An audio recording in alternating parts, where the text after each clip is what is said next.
Morning Glory, Florida. I'm Hugh Hewitt, broadcasting from the Sunshine State today to all the United States and wherever you are. It's good to have you. Morning Glory to you, United States, and bonjour, hi, Canada. It's an amazing thing to watch local news here in Florida because they are, of course, paying much more attention to the uprising in Cuba than anywhere else in the United States. I want to begin with President Biden's remarks. I'm glad he made them at the White House yesterday in a press spray, cut number 3. Taking place in Cuba. The Cuban people demanding their freedom from an authoritarian regime. And I don't think we've seen anything like this protest in a long, long time, if quite frankly ever. The United States stands firmly with the people of Cuba as they assert their universal rights. And we call on the government of Cuba to refrain from violence, their attempts to silence the voice of the people of Cuba. And we're also closely following the developments in Haiti in the wake of the horrific assassination of the president that recently took place. The people of Haiti deserve peace and security, and Haiti's political leaders need to come together for the good of their country. Over the weekend, I dispatched a high-level expert delegation to assess the situation That was it. and to determine. President Miguel Diaz-Canel, went to the television by contrast to President Biden and urged his thugs to take to the streets and the revolutionaries to take to the streets. Now, I assume that there are between 1% and 5% of the population that depend upon the party's violence to get their food. People are starving to death down there. Anthony Blinken responded to Diaz-Canel's assertion that the United States were behind the uprising yesterday as well. The Secretary of State, cut number 2. The policy review that you point to focuses on the political and economic well-being of the Cuban people. And obviously we're looking carefully and closely at what has just happened, what indeed is happening. And as we've stated many times, at the heart of the review and at the heart of the policy that will result are democracy and human rights. That's core to our efforts. That will be reflected in the policy. I think it would be a grievous mistake for the Cuban regime to interpret what is happening in dozens of towns and cities across the island as the result or product of anything the United States has done. It would be a grievous mistake because it would show that they simply are not hearing the voices and will of the Cuban people. People deeply, deeply, deeply tired of the repression that has gone on for far too long. Tired of the mismanagement of the Cuban economy, tired of the lack of adequate food, and of course an adequate response to the COVID pandemic. That is what we are hearing and seeing in Cuba, and that is a reflection of the Cuban people, not of the United States or any other outside Mr. Gorbachev, tear down this wall. Neither the President nor the Secretary of State said, Diaz-Canel, free your people, or anything remotely like it. Marco Rubio on the Senate floor began to speak for America and for Cuban Americans. Cut number 1. Well, that's what's happened in Cuba. Socialism and Marxism has done in Cuba what it has done everywhere in the world that it's been tried. It has failed. It has failed.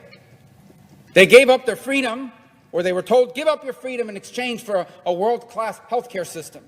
It's not a world-class healthcare system. In fact, it's a healthcare system that does not even have the ability to deal with COVID at its very basic level. That says, give up your freedom for economic security. What economic security? People are hungry, homes are crumbling. There is no economy. There is no real economy in Cuba. Give up your freedom and you'll have an education, free education for everybody. That education, number one, you're a doctor. You can drive a taxi cab in Cuba and make more money. Or number two, you get forced to go overseas and work basically on slave wages, no pay, barely any pay at all. It's basically human trafficking, as our own Department of State found when it looked at the Cuban doctors program and how it's been abused. And so what's happened in Cuba is socialism has failed. It has to repress the people who complain about it. You don't get your freedom back. And like socialists always do, they have to find someone to blame. And who do they blame? Number one, they blame anybody in the country that doesn't agree with them. You're immediately a counter-revolutionary. You're immediately a pawn of the imperialists. And then, of course, they always blame the United States. The problem in Cuba for the regime is the people aren't falling for those lies anymore. They're not.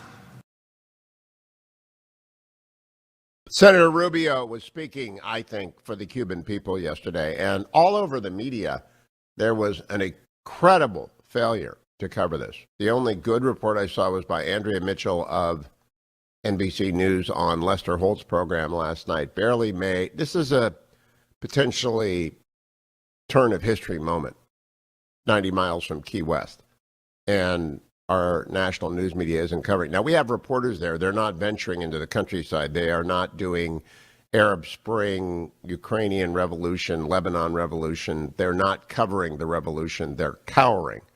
And they may be doing so under threat of violence, but they're not reporting that. And if they don't have freedom of movement, they ought to get out of the country and declare that they don't have freedom of movement. The New York Times did run a good story. I want to praise Oscar Lopez and Ernesto Londano. Hospitals and pharmacies have run out of medicines as basic as penicillin and aspirin. Blackouts have become maddeningly frequent and agonizingly long. Cubans lucky enough to have foreign currency wait in line for hours for staples like beans and rice. A searing economic decline leading to hardships Cubans have rarely seen since the collapse of the Soviet Union devastated their country in the 1990s has stirred the island's largest protest in decades, eliciting a chorus of support from American politicians and angry threat from Cuba's government. We stand with the Cuban people in their clarion call for freedom. That's what President Biden said in a written statement as he stumbled through trying to read something like it in the meeting yesterday, citing what the president called decades of repression and economic suffering to which they have been subjected by Cuba's authoritarian regime. His comments followed an astonishing wave of demonstrations on Sunday when thousands took to the street against the nation, shouting phrases like freedom and homeland and life, a twist on the governing Communist Party's motto, homeland or death. Protesters overturned a police car, looted a government-run store, acts of open defiance, shared widely online in a nation with a long and ruthlessly effective history of quashing dissent. Cuba's President Miguel Diaz-Canel Bermudez, the first person outside of the Castro family to lead the country since the Cuban Revolution more than 60 years ago, has cast the outpouring as an existential threat. They'll have to walk over our dead bodies if they want to take on the revolution, he said in remarks prominently displayed on the front page of the Cuban Communist Party Granma on Monday. We're willing to do everything and we'll be on the streets battling. But even he had to acknowledge the severity of the nation's problems, saying on Monday that he understood how trying the past few months have been for Cubans. He pleaded for their patience while also calling the demonstrations the product of an underhanded campaign by Washington to exploit people's emotions at a time when the island is facing food scarcity, power cuts, and a growing number of COVID-19 deaths. We must make clear, he said, to our people that one can be dissatisfied. That's legitimate, but we must be able to see clearly where we're being manipulated, Diaz-Canel said. They want a change to the system to impose what type of government in Cuba? How about a free one? Biden's remarks, which flatly called the Cuban government authoritarian regime, it's totalitarian regime, it's not authoritarian, I doubt the president knows that, marked a notable shift in tone from the position advanced by former President Barack Obama. He was buddy-buddy with Fidel. And when Fidel died, his right arm, Ben Rhodes, flew down to the memorial service. I want you to remember that. Mr. Obama made restoring relations. By the way, you got to remember as well that Raphael Warnock is buddy-buddy with Castro as well. The senator from Georgia who got elected in the runoff, who's up in 2 years. Buddy-buddy. He issued a statement yesterday saying something, blah, blah, blah, Cuban people. He is buddy-buddy with Fidel when Fidel came to the United States. Mr. Obama made restoring relations a focal point of his foreign policy. Of course he did. It is time to free Cuba. And to the media out there, get out there and do your jobs. And on Twitter, keep retweeting everything from hashtag Cuba SOS, hashtag Cuba, hashtag Cuba Libre.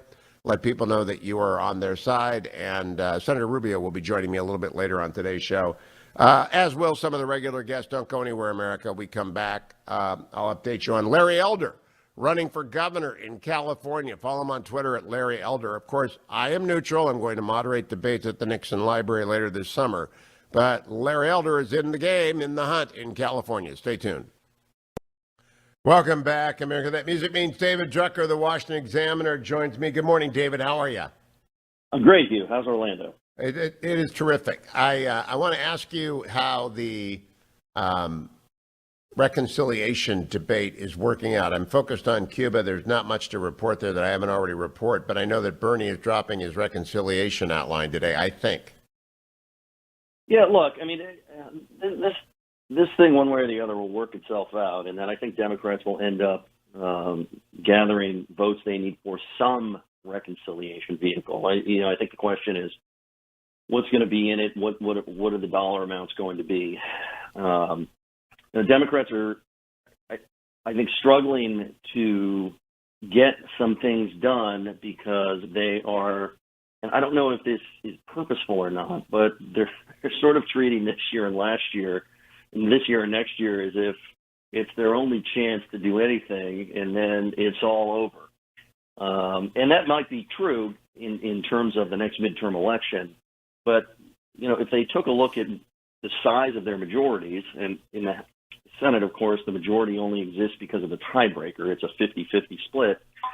And they tried to pass legislation based on how the country actually voted in 2020. They might find themselves getting a lot more done, and I think they'd have a lot better chance of pulling off an upset in 2022. But political parties these days, and, we've talked about this with Republicans when it was their time up at bat, seem to be addicted to transformation and going as big and bold as possible. And they just simply don't have the votes. But they'll work something out. They'll pass some reconciliation vehicle. I just think we don't know yet what it's going to look like. Do we have any idea what the tax package is? Because spending more money and throwing more money on the inflation bonfire is something Bernie's going to do.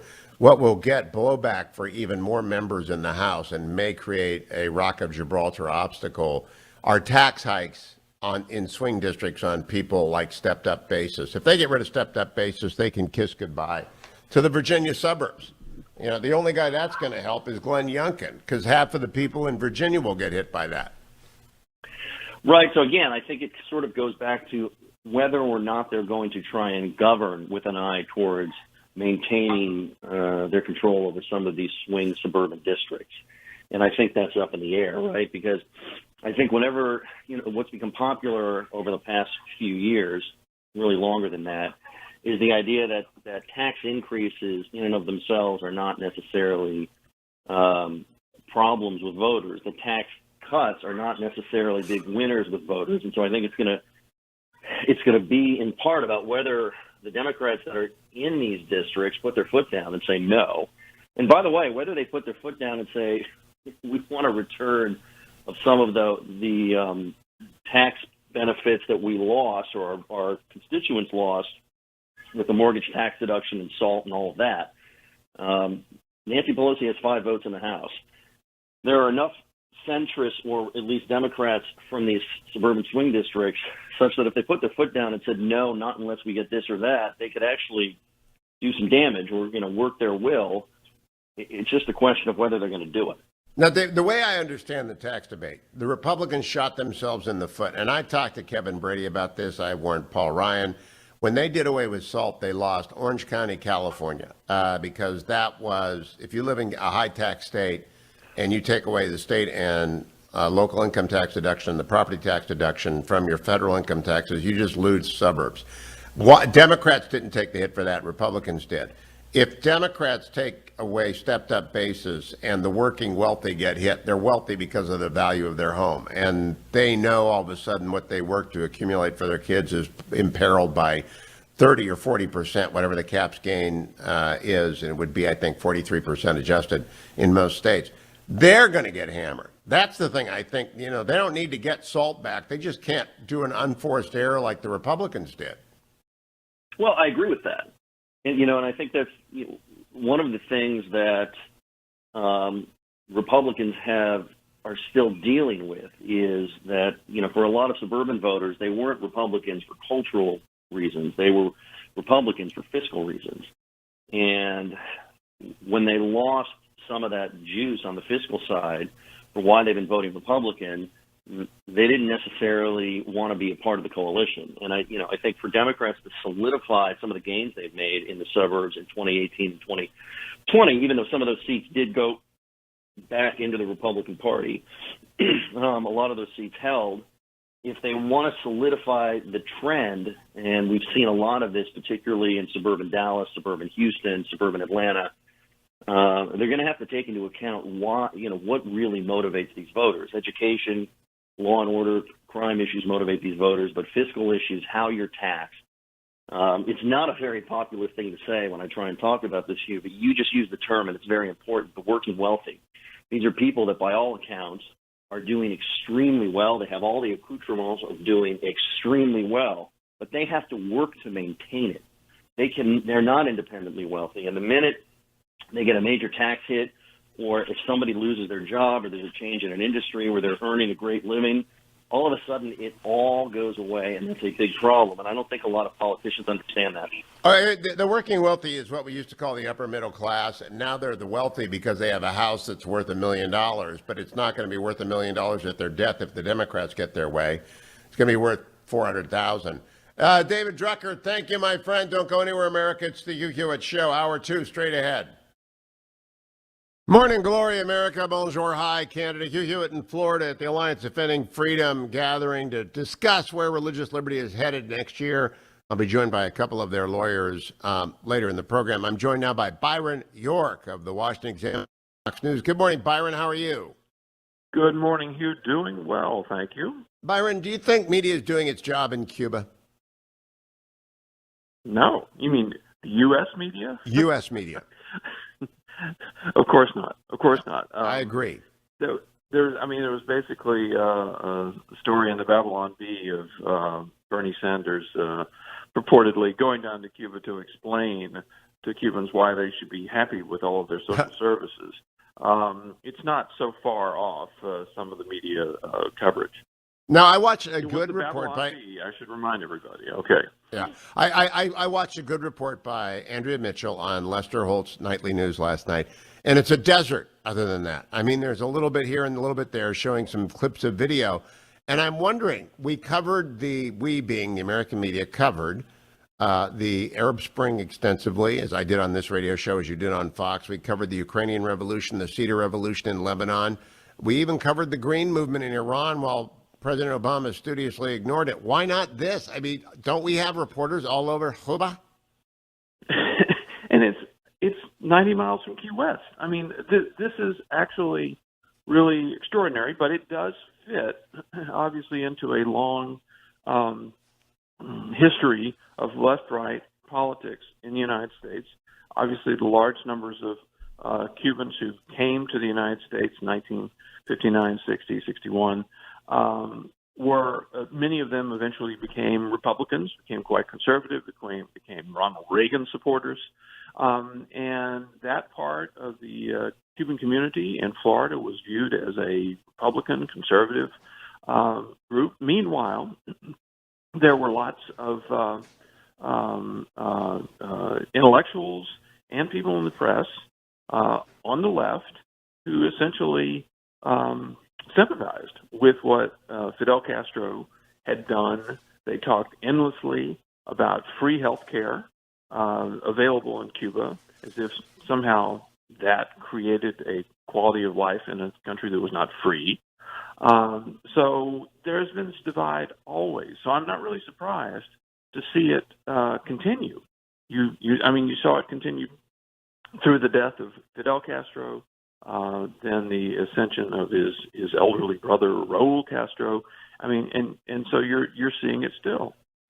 Now, I do believe that there's an appetite in the American public for freedom in Cuba to watch it unfold, and that networks are going to get punished again. They can't get punished much more. The ratings have collapsed utterly on cable news. And part of the effect in the election of 2020 was a significant uptick in President Trump and Republicans generally appeal among Latinos. I think that has something to do far beyond Cuba and Venezuela, but also just generally with the Latino demographic in the United States being more pro-freedom than had previously been thought by the Democratic consulting class?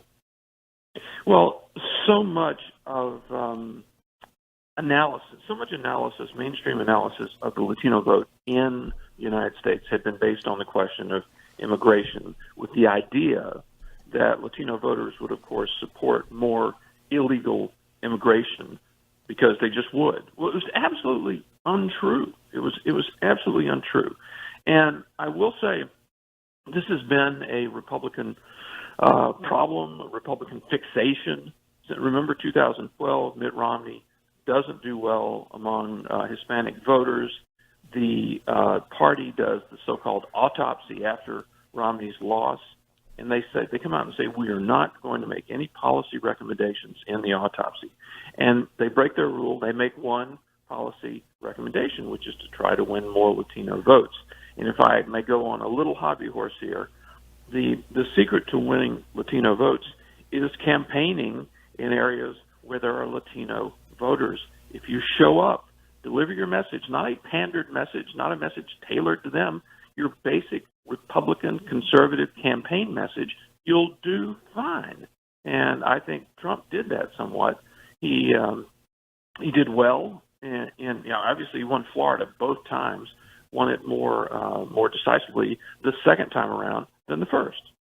Yeah, and I believe that's going to repeat. I do think immigration ought to be dealt with generously, but it's not the killer of Latino votes for Republicans that Democrats wish it were. Let me ask you about something I just talked about with your colleague at the Examiner, David Drucker, about Byron. That is that in the tax bill under Paul Ryan, against my and other people's warnings, they did away with the state and local income tax deduction, self-inflicted wound, crushed their vote in places like Orange County, California, and suburbs everywhere where property taxes are high and home values are high. Now Democrats threaten to do away with stepped-up basis, which is aimed at what I call the working wealthy. And my definition is very simply this. If you own your own home and that home is valued at more than $500,000, you have a job and a retirement account, you are working wealthy by standards of anywhere in the world. And this tax cut aiming at stepped-up basis, or this tax hike that aims at stepped-up basis, is aimed at anyone who hits those three things. $500,000 house anywhere in the United States or more. Some people have $750,000, some $1 million. It depends on where you live, what's happened to the value of your house over 30 years. A retirement account that is, healthy, and a job. You're the working wealthy in America, and the Democrats are coming for you. Well, they have to. I mean, the thing that's been obvious about Democratic tax increase plans forever is that there's not enough money. There are not enough rich people to pay for them. You could confiscate the wealth. I'm not talking about the yearly income, the wealth of the top 1%. And you wouldn't pay off the national debt, and you wouldn't even hit the deficit that we have, the yearly deficit that we're having right now. So you can't finance these programs, not just the American Jobs Plan, the American Family Plan, being the two Joe Biden close to $6 trillion spending plans. You can't finance them by taxing the rich. The rich aren't rich enough to do that. So there are far, far more people in the middle class. So what you do is you start going down the income scale, and these are people, as you just described, people who are doing well. They're doing well in life. When you look at the median household income, they're far, far above that. So Democrats can convince themselves that these people are really rich, and we can go after them. But the problem is when the spending plans become bigger and bigger and bigger, you have to go further down, and they will go further down below what you call the working wealthy right now in order to finance these plans because the rich aren't rich enough. Then they'll go to the working affluent, because below the working wealthy are the working affluent. And by that means someone, again, home ownership is the key here. People who own homes are well off in this United States because of the cost of home going up, up, up. People who have retirement accounts are doing well in the United States because those assets have gone up, up, up with the market or whatever they own, precious metals, whatever they own. And they are affluent. They are not wealthy. They don't perceive themselves as wealthy. They don't have 4 cars. They don't have 2 houses. They have a house and a mortgage, and it's got value, and they perceive themselves as secure. And Democrats are coming for them, Byron. That's correct, because one of maybe the biggest debate in tax policy for generations now has been, what is the definition of rich? And of course, if you ask Americans, they have all sorts of different definitions themselves. They put a different dollar value on it, a different wealth or net worth value on it. So nobody actually agrees on that. But Democrats have consistently said they have to lower the definition of what is rich so that they can continue to say that they are taxing the rich, because of the people we all think of as mega rich, the Bezoses and the Zuckerbergs or the Warren Buffetts of the world. That's one thing, but there's no way to finance the programs without going after people, and they're going to end up going after people who make $200,000, $300,000 a year. Even less. I think it was Willie Sutton who said he robbed banks because that's where the money is. And I believe that the affluent are going to get taxed because that's where the money is. Now, they may try and hide it by making it an inheritance tax and expand it. The stepped-up base is the most noxious, snake-like, absolutely tricky thing, because if you do away with a tax rule that's been there for 100 years, my friend Hank Adler, who teaches accounting, retired from Deloitte, says it will destroy the American upper middle class completely. They'll have to sell all those houses, sell family businesses. People don't know it, but I think they do, Byron. We got 10 seconds. Do you think they understand what's coming? The targets? They understand, and I think we're going to see that in 2022. I just absolutely do. Byron York, always a pleasure. Follow him at Byron York. Follow me to the next segment, America. I'm the Hugh Hewitt Show. Morning, Glory, America. Bonjour, hi, Canada. Hugh Hewitt. I'm in Florida today, closer to Cuba than I have been in a long time. I'm joined by the senator from Florida, Marco Rubio. Good morning, Senator. How are you? I'm good. Good morning. I understand you're in Central Florida today. I am, and it's beautiful. And I got some news about Cuba because, of course, the local media is covering it. I want to first ask you, thank you for all your words in the Senate and on Twitter. You're covering this like nobody else. Is the American media failing to do their job about this uprising in Cuba? I think generally the answer is yes. I think they were slow to it, primarily because, A, they don't understand it, and B, because it runs counter to their narrative. Just a fact. I mean, I'm just being honest. I think most of the people who are making those decisions at the news desks and all that kind of lean far left.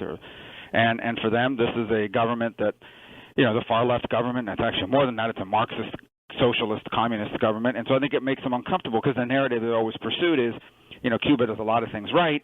To the extent there's things wrong in Cuba, it's because of the U.S. embargo. And so they didn't want to jump on it initially. Then when they did jump on it, they initially said, yeah, there's protests because of COVID.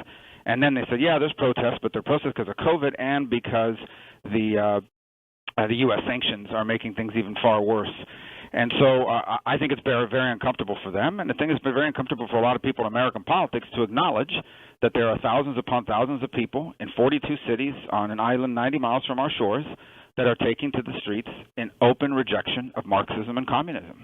Now, I want to go to the details as you understand them, and I think you're probably the best positioned person in America to discuss this, Senator Rubio. But first, I object mostly to describing Cuba as an authoritarian state, because we know the word authoritarian got thrown around in the Trump years. It's a totalitarian police state that imprisons and murders its dissidents. And anyone who read Armando Valladares or listened to any of the dissidents over 50 years knows this. And to refer to it as an authoritarian regime is to discount the suffering of the people there. Am I right or am I wrong? No, you're right. Look, that goes without saying. That's like it doesn't make it's repetitive, because in essence all Marxism is ultimately totalitarian. Because what happens is Marxism says, all right, here's the deal. We will give you economic security. We will give you social justice in exchange for your freedom. You got to give up some of your freedom, but this is the things we'll guarantee you. And then it delivers none of the things it guaranteed, but you don't get your freedom back. And when you protest, then they say, oh, you're a counter-revolutionary, or you sold out, or you're part of the problem. So I think that is and you said one more thing about authoritarian. I'm happy that Joe Biden finally said something. It was 24 hours later, okay? Because they'll jump all over it. I mean, they are faster to condemn Republican legislators in Texas than they are to condemn the regime in Cuba. But that said, they finally said something. But even when they said something, you could see how it had to be carefully crafted to avoid the word socialist, Marxist, communist, because they know that within their base, especially among their activist base, there are people who openly identify as Marxists. They just do. And these are people that raise money and give money to them. These are people that knock on doors for them, and they don't want to upset them. And I know for a fact several legislative Democrats in state legislature, for example, who have spoken out supporting these protests, who have gotten a lot of grief from their far left base, which happens to be the most active part of the Democratic base. I continue to look for a question posed to Senator Sanders in the hallways, and because the Senate is in session, I assume he is there. I have not seen it. I continue to look for anything from AOC. I have not seen it. Have I missed it, or is it not there? Well, my understanding is that Sanders has finally said something. I don't know exactly what he said, and I imagine that what Bernie would say is that he doesn't support beating people up in the street, and they should be able to openly express themselves. Look, there is this school of thought out there that you can have socialist policies and yet have a democracy, and people point to Europe. The Europeans, and I used to make that mistake, Europeans will be the first ones to tell you they are not socialist. They have private enterprise. Now they have big government, they have high taxes, they have a big social safety net, etc. But they'll tell you we don't control the means of production. But in essence, that's where it always winds up, right? I mean, that socialism never ends. It's never satisfied, and we're seeing that play out. I argue that a lot of this wokeness in American politics is just sort of a rebranded, relabeled socialism. That's what Marxism, that's what it is. It's divide people between a victim class and an oppressor class, tell them that government needs more power to make things fair, and then it's never satisfied. There's no part of our lives that they will not intrude upon, and people ultimately rebel against that. That's what's happening in Cuba. Now, Senator, I could not find out what is happening yesterday because TikTok, Twitter, Telegram, they are not timed and date stamped often. What happened yesterday, Monday? Yeah, a couple things. First of all, the internet has been restricted and shut down, and access to several sites. I think it's been well documented by a number of companies and entities that track that. It's not surprising that the Chinese government has built and in Cuba installed and trained the Cubans on how to use this system that allows them to shut down the internet. It's something you see in Iran. It's something you see in Venezuela. It's something you see obviously in China and even in Russia. And it's Chinese technology. The Chinese are helping them do this, have helped them do it. But that said, we have seen and heard reports yesterday that there were, now it wasn't like Sunday, but there were protests again. Here's the thing, this is not going to end because this is an organic movement. It has no leader. This is a leaderless movement. It's not led by any organization. In fact, here's something very interesting. This entire movement that's sort of taken root here in the last year was all led by artists. These are artists. These are actors. These are playwrights. These are songwriters and singers and musicians and poets who have led this movement, and because of the restrictions on what they're allowed to express, and ultimately this just became an organic movement in the streets. So it's impossible to predict, when it'll break out again. But it's not going to go away. No, I've seen the security forces are wearing masks. They're afraid of the Machinsky sanctions. Ought we to be coming forward against the new strongman and everybody that we can identify for their repressive tactics? Yeah, so what we're trying to do here, and we're trying to set up a mechanism to do this responsibly, is to take these pictures and these images that we're capturing from Cuba and have people identify who these people are. We know who the high-ranking officials are, but who's the guy in the street with a machine gun? Who's the guy in the street with a baton beating cracking people's heads open? Because Cuba is a big, it's a small country. Everybody knows everybody there, and at least not everybody knows everybody, but everybody in these cities know everybody, and they can help us identify people by name and last name, and that's going to be useful for us, not just in the short term. It's not uncommon to find someone that is a member of the repressive forces that 4 years later winds up in the U.S. asking for asylum, claiming that they're persecuted. We have people living in the United States that were part of repression and are now here just sort of living here without anyone knowing about it. So we need to identify these people so, A, they can never enter the United States either as visitors or to stay here permanently, but ultimately, because there's going to be a free Cuba, and these individuals need to face justice for the actions they're taking right now. That actually gives me a little shiver, Senator. There is going to be a free Cuba. I really do believe that. But what can an American do? Just an average American listening to this radio show, what can they do? Well, the first problem we have nowadays is that news moves so fast. It's already fading, and I think by Tuesday we'll be talking about something else.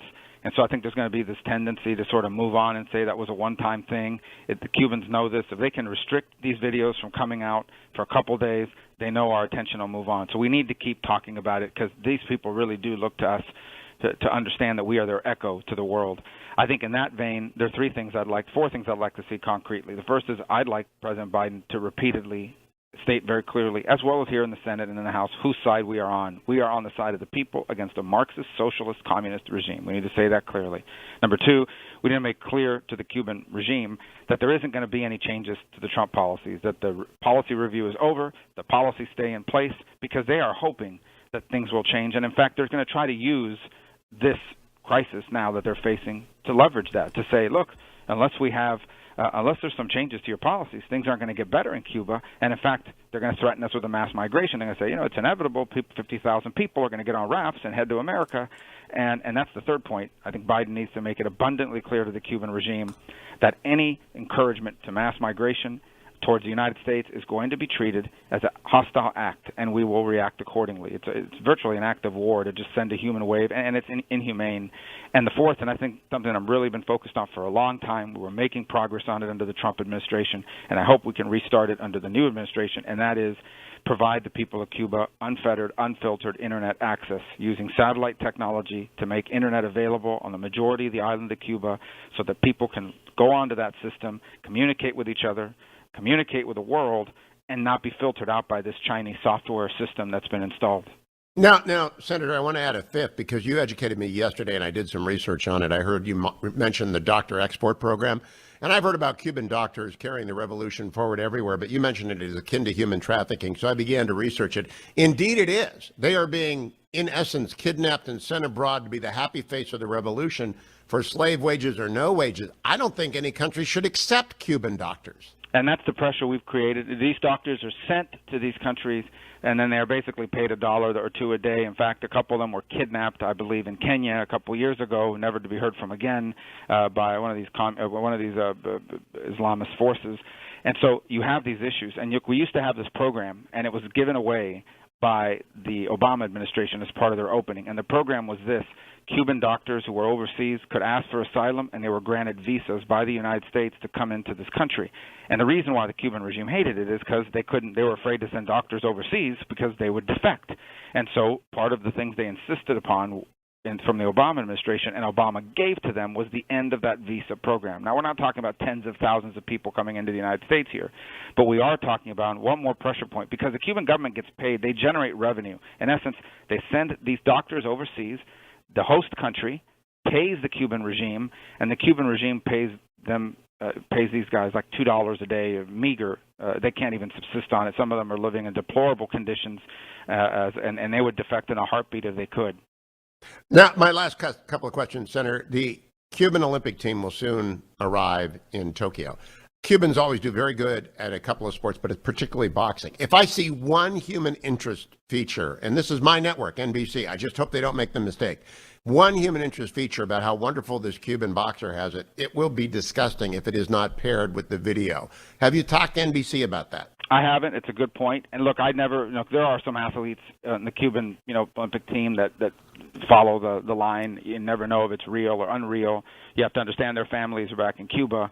That said, I never try to blame some 19-year-old kid who happens to be a good boxer or a good gymnast or whatever for what's happening. They just want to play sports, and I understand that, and I understand they live in a very tough system. That said, and you see a lot of them try to defect, and they have. Major League Baseball is an example of it. So, but I think your point is well taken, and that is, don't tell me that they've got this great athletic system of competition when their best athletes, if they could leave, would leave and have left. And these people don't live under any freedom. And frankly, you never hear from these guys again after the Olympics. They go back and they live, a little bit of, they feed them better than everybody else, but that's about it. They have no opportunities to do anything else for their family. And when they can no longer box, when they can no longer compete in the Olympics, they're no longer useful to the regime and they're discarded. You never hear about them again. My very last question, Senator, and please come back as the coverage continues, it's genuinely desperate. I read a New York Times account of a mother who has children having to choose whether to stand in line for hours or play black market prices for milk.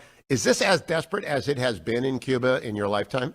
It is, especially since they had the end of the Soviet subsidies. But this is all they're doing. I mean, look, the embargo allows. First of all, the embargo allows us to do business with any independent Cuban business that exists. If you open a small grocery store tomorrow, we can do business with you all day long. It's just the Cuban regime won't allow it. It's the Cuban regime that if you send your relatives money in dollars to Cuba, the regime takes 10% of it off the top, and then they force you to convert the dollars your relatives sent you into worthless Cuban currency. Obviously, the regime keeps the dollars, and then all the good stuff is sold at government stores. Everything's sold in dollars. So this is exactly what the problem is here.